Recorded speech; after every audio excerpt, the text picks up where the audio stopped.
पुष्पेंद्र सिंह संजीव जी, कोई जरूरत नहीं है। भारतीय जनता पार्टी के लोकप्रिय विधायक और वार्ड विधानसभा लिमिट नहीं है, लिमिट लो सबको ले जाओ, लेकर आइए आप लोग को मोबाइल ले जाओ, मोबाइल से जिला प्रभारी फिर लाइव चल रहे चैनल पे आप लोग का श्रीमती लाइव रंजना चला रहे उपाध्याय जी, डॉक्टर कमलेश सक्सेना जी, राजेंद्र चौधरी जी, जिला पंचायत अध्यक्ष श्रीमती जयंती राजपूत जी, पूर्व जिला अध्यक्ष श्री प्रीतम सिंह राजपूत जी, आज के इस कार्यक्रम में उपस्थित भारतीय जनता पार्टी के सभी पदाधिकारीगण और भारी संख्या में उपस्थित राड विधानसभा क्षेत्र से जुड़े हुए उपस्थित भाइयों बहनों, हम आपको डाल से बना लो, हम डाल बाबा कांतेश्वर के चरणों में हमारे से बना लो वीडियो थोड़ा आप। नमन करते हुए सुमेरपुर स्थित तपोभूमि मंदिर स्वामी रोटीराम महाराज की समाधि और अभी मुझे यहाँ पर स्वामी ब्रह्मानंद जी महाराज की पावन समाधि पर भी पुष्पांजलि करने का अवसर प्राप्त हुआ है। भारत माता के इन महान सपूतों के प्रति विनम्र श्रद्धांजलि अर्पित करते हुए मैं आप सभी राज्यवासियों का हृदय से स्वागत करता हूं, अभिनंदन करता हूं। भाइयों बहनों, बुंदेलखंड वीर भूमि है, वीर और वीरांगनाओं की भूमि है, प्रचुर प्राकृतिक संसाधन से भरपूर प्रकृति और परमात्मा के सीम कृपा की भूमि है। और इस भूमि पर 5 वर्ष के अंदर हमें आप सबकी सेवा करने का अवसर प्राप्त हुआ है। आज उसी का लेखा जोखा प्रस्तुत करने के लिए मैं आपके बीच में घाट में आया हूं और श्रीमती मनीषा अनुराग जी को फिर से विधायक बनाने की अपील करने के लिए भी आया हूं। मुझे अभी यहाँ बताया गया कि यहाँ पे स्वामी ब्रह्मानंद जी के नाम पर जो महाविद्यालय है, ये लोग विश्वविद्यालय बनाना चाहते हैं। भाइयों बहनों, हमारे पास दोनों प्रकार की स्कीम है। दोनों प्रकार की स्कीम इस प्रकार की कि अगर प्रबंध समिति स्वयं विश्वविद्यालय बनाना चाहती है और 20 एकड़ भूमि उनके पास है, वे आवेदन करें, उनको कोई देर नहीं लगेगी। निजी विश्वविद्यालय निर्माण की कार्रवाई स्वयं ही उनके स्तर पर यहाँ पर आगे बढ़ सकती है। हमने पहले से ही उसके नियम बना दिए हैं, कहीं कोई किसी प्रकार की कोई दिक्कत नहीं है। दिक्कत हो रही है, ये कोई सपा बसपा की सरकार नहीं कि कोई लेन देन हो। यहाँ पे तो पूरी पारदर्शी योजनाएं हैं। और दूसरा अगर सरकार के अंदर जाते हैं तो उनको पूरी प्रॉपर्टी सरकार को देनी होगी। सरकार इस कार्रवाई को आगे करेगी। हमें तो प्रसन्नता होगी कि अगर पब्लिक हमें संपत्ति दे और सरकार वहां पे विश्वविद्यालय बनाए तो सरकार का भार कम हो जाता है। इसमें भी हमें प्रसन्नता होगी। आप लोग तय करें, जिसमें भी यहाँ का प्रबंध समिति सहमत हो, राज्य सरकार उसमें भरपूर सहयोग करेगी। भाइयों बहनों, मैं आज आया हूँ आप सबसे सही मायने में बात करने के लिए, अपनी दिल की बात करने के लिए। और इसलिए आया हूँ, जब मैं यहाँ पर आया हूँ तो आज सुबह में पहले सतगुरु संत शिरोमणि रविदास जी महाराज के पावन जन्मस्थली शीर गोवर्धन में प्रातः काल वहां दर्शन करके, वहां संतों से मुलाकात करके और वहां के समग्र विकास के लिए सरकार ने क्या कार्य योजना बनाई है, इन सब पर चर्चा करने के बाद मैं आपके बीच में यहाँ पर आ रहा हूँ। आज माघी पूर्णिमा है। माघी पूर्णिमा के अवसर पर हर सनातन धर्मावलंबी जगह जगह स्नान करता है, तीर्थों में जाता है। गंगा स्नान, यमुना स्नान, संगम में स्नान चल रहा है। मैं इस अवसर पर आप सबको हृदय से बधाई देता हूँ, आपका अभिनंदन करता हूँ। संत रविदास जी की भी आज पावन जयंती है। इस अवसर पर भी मैं आपको बधाई देता हूँ। और भाइयों बहनों, जब मैं यहाँ पर आया हूँ आपके बीच में, तो मुझे आपको बताते हुए कोई संतोष नहीं कि 5 वर्ष पहले इस बुंदेलखंड क्षेत्र की क्या स्थिति थी। 5 वर्ष पहले इसी बुंदेलखंड में खनन माफिया हावी थे, भू माफिया हावी थे, पेशेवर अपराधी और माफिया हावी थे और डकैतों का एक पैदल साम्राज्य यहाँ पर संचालित होता था। लेकिन 5 साल के अंदर भारतीय जनता पार्टी ने प्रधानमंत्री मोदी जी के नेतृत्व में 2017 में आपसे जो कहा था, भारतीय जनता पार्टी ने वो करके दिखाया है। भाइयों बहनों, 5 वर्ष पहले बेटियां सुरक्षित नहीं थी। इन 5 वर्षों में हर बेटी अपने आप को सुरक्षित महसूस कर रही है और बिना भय और आतंक के स्कूल जा सकती है। 5 साल पहले माफिया और भूमाफिया हावी थे और आज जब मैं यहाँ पर आया हूँ तो स्वामी ब्रह्मानंद जी महाराज की इस पावन तपोस्थली पर तो मैं देख रहा था कि मेरे आगमन के पहले यहाँ के नौजवानों ने बुलडोजर के सामने खड़ा कर दिया है। ये बुलडोजर विकास का प्रतीक भी है और माफियाओं की छाती पर उनकी अनैतिक कमाई पर चढ़ाने का प्रतीक भी है। और मैं आपको यही आश्वासन देने के लिए आया हूँ, अगर हमने सुरक्षा का बेहतर माहौल दिया है, हमने बुंदेलखंड के विकास की एक समग्र योजना को आगे बढ़ाया है। जिस बुंदेलखंड के बारे में लोग कहते थे कि बुंदेलखंड में पानी नहीं, आज हम हर घर नल की योजना लेकर के बुंदेलखंड में आ गए हैं। हर गांव में घर घर पेयजल स्कीम बन रही है। बन रही है कि नहीं बन रही है? पाइपलाइन बिछ रही है कि नहीं बिछ रही है? भाइयों बहनों, दोस्तों से लंबी थी अर्जुन सहायक परियोजना। अर्जुन सहायक परियोजना का लोकार्पण प्रधानमंत्री जी ने कर दिया है ना। हमीरपुर, महोबा, बांदा, चित्रकूट, ललितपुर, ये 5 जनपद इससे सीधे सीधे लाभान्वित होने वाले हैं। और अभी तो केन बेतवा नदी जोड़ो कार्यक्रम हो रहा है और हम लोगों ने पुष्पेंद्र जी से कहा है इसकी कार्य योजना बनाइए। हमीरपुर जनपद में भी इसका पानी आना चाहिए जिससे यहाँ के लोगों को कोई समस्या न होने पाए। भाइयों बहनों, आज बुंदेलखंड एक्सप्रेस वे बन रही है ना, बुंदेलखंड एक्सप्रेस वे बन रही है और डिफेंस कॉरिडोर भी बन रहा है। लेकिन फर्क साफ है, ये जो समाजवादी परिवारवादी थे ना, वास्तव में समाजवादी और परिवारवादी नहीं थे। भाइयों बहनों, ये तमंचावादी भी थे। इन्होंने तो बुंदेलखंड के हर जिले में तमंचा की अवैध फैक्ट्री लगाने का काम किया था। यहाँ के नौजवानों के भविष्य के साथ खिलवाड़ करने का कार्य किया था। और आज भाइयों बहनों, बुंदेलखंड में तोप बनाने का कारखाना और फाइटर विमान बनाने का कारखाना, लड़ाकू विमान बनाने का कारखाना भारतीय जनता पार्टी की डबल इंजन की सरकार डिफेंस कॉरिडोर के माध्यम से लगा रही है। अभी बनने दीजिए बुंदेलखंड एक्सप्रेस वे को पूरा। बुंदेलखंड एक्सप्रेस वे बनेगी तो भाइयों बहनों यहाँ उद्योग भी लगेंगे। मेरे बुंदेलखंड के नौजवानों को नौकरी और रोजगार के लिए बुंदेलखंड से छोड़ करके नहीं जाना पड़ेगा और हर घर को पानी, हर घर नल और हर खेत को पानी पहुंचा करके यहाँ की धरती से भी सोना उगलने का कार्य करेंगे। यहाँ का किसान भी खुशहाल होगा, नौजवान भी खुशहाल होगा। आज बुंदेलखंड के साथ आगे बढ़ा है। पर्यटन की ढेर सारी संभावनाएं यहाँ पर है। इस पर्यटन की संभावनाओं के माध्यम से यहाँ के नौजवानों की आस्था की आम जनमानस की आस्था का सम्मान तो होगा ही, लेकिन यहाँ के नौजवानों के लिए रोजगार सृजन का कार्य भी इस पर्यटन के माध्यम से विकसित करेंगे।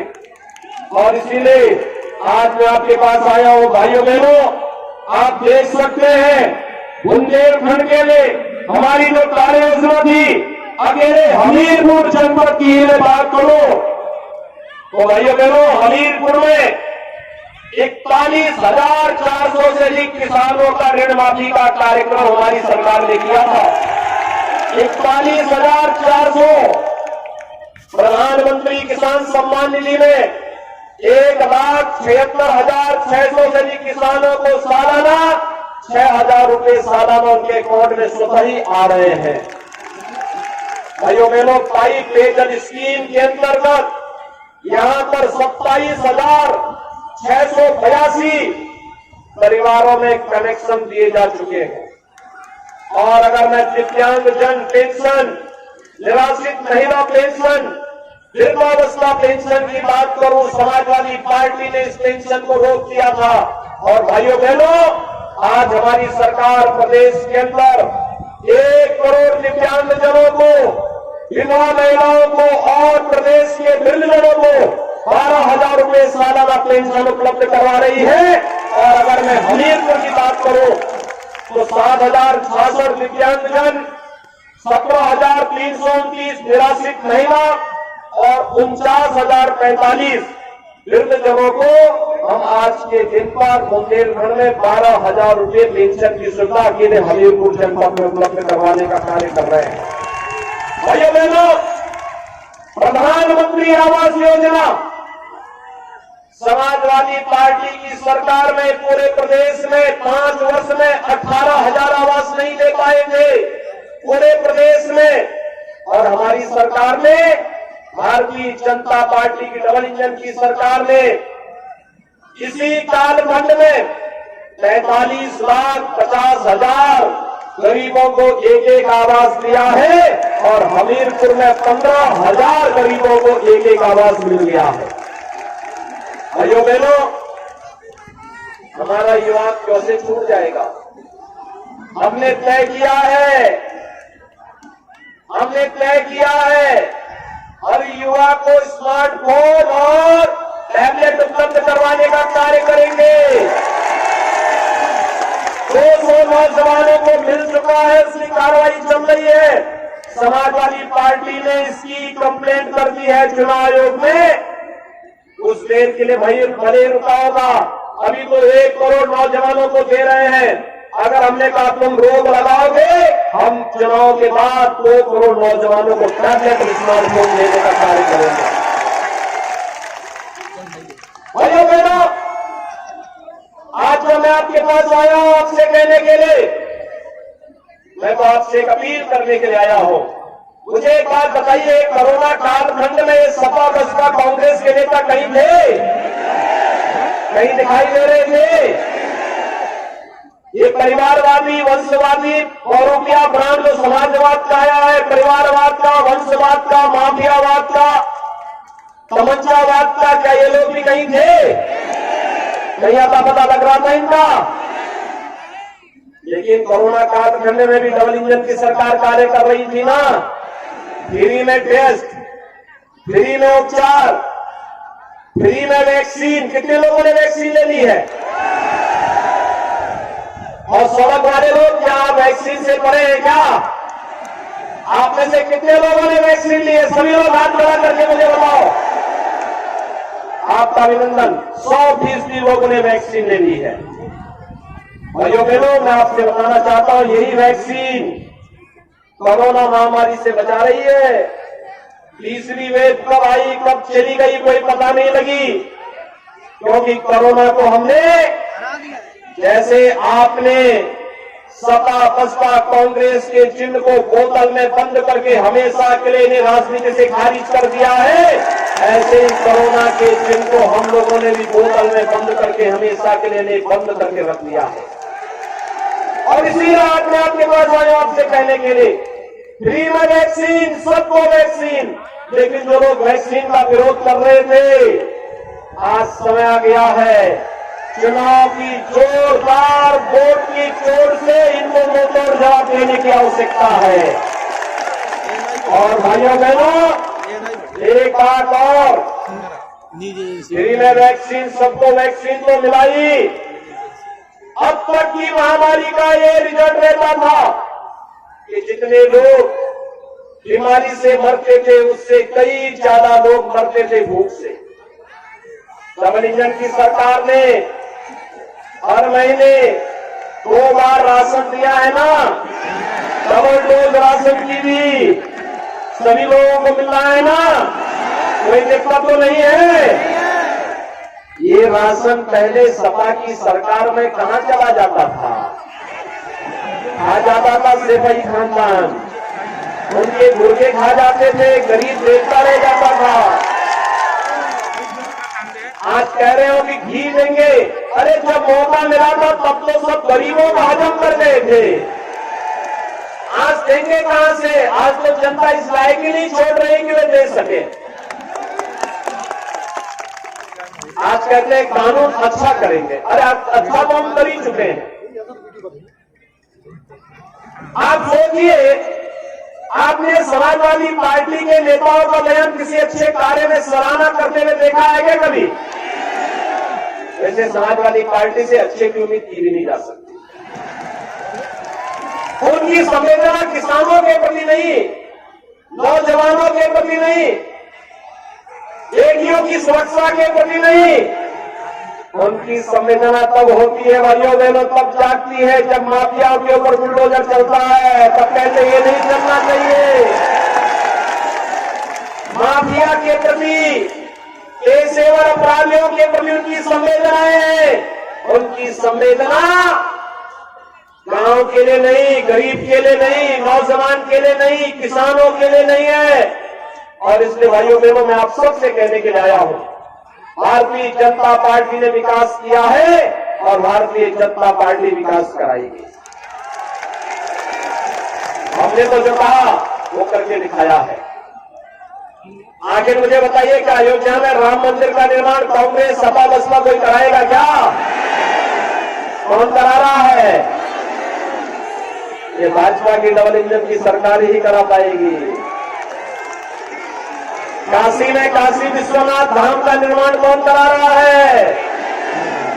और विंध्यवासिनी धाम का और चित्रकूट के सुंदरीकरण का, यह भी भारतीय जनता पार्टी की डबल इंजन की सरकार करा रही है। भाइयों बहनों, बेटियों की सुरक्षा हो या बेटियों को मिलने वाली कन्या सुमंगला योजना या शादी विवाह की योजना, बिना भेदभाव भी दिया जा रहा है। छात्रों की स्कॉलरशिप हो या उन्हें सरकारी नौकरी या टैबलेट और स्मार्टफोन देने की कार्रवाई ये सरकार कर रही है।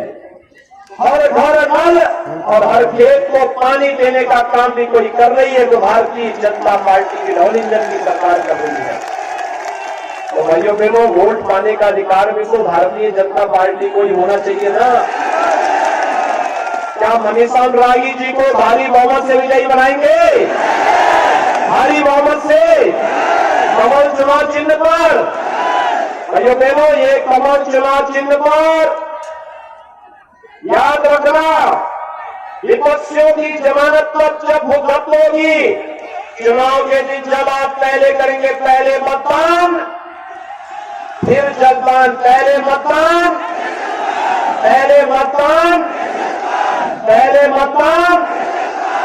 जब पहले मतदान करने के लिए जाएंगे, सबसे पहले मतदान जब ये लक्ष्य को लेकर के आप चलेंगे, तब विपक्ष की जमानतें जब्त होंगी। तो मनीषा अनुरागी जी को आप कमल चुनाव चिन्ह पर भारी बहुमत से चुनाव जिता करके भेजेंगे। विकास और बुलडोजर साथ साथ चलना चाहिए ना। गरीब को राशन ऐसे मिलते रहना चाहिए ना। विकास ऐसे चलना चाहिए ना। सहमत है? सपा बसपा कांग्रेस के बहकावे में तो नहीं आएंगे ना। दूर तक भी मत पटकने देना, दूर तक भी नहीं, क्योंकि ये प्रदेश के विकास के अपशगुन है। अपशगुन को जितना दूर कर दोगे, उतना वर्तमान और आने वाली पीढ़ी का भविष्य बन पाएगा। और इसलिए भाइयों बहनों, दोनों हाथ ला करके मेरे साथ बोलेंगे, दोनों हाथ ला करके, जहां तक मेरी आवाज जा रही है।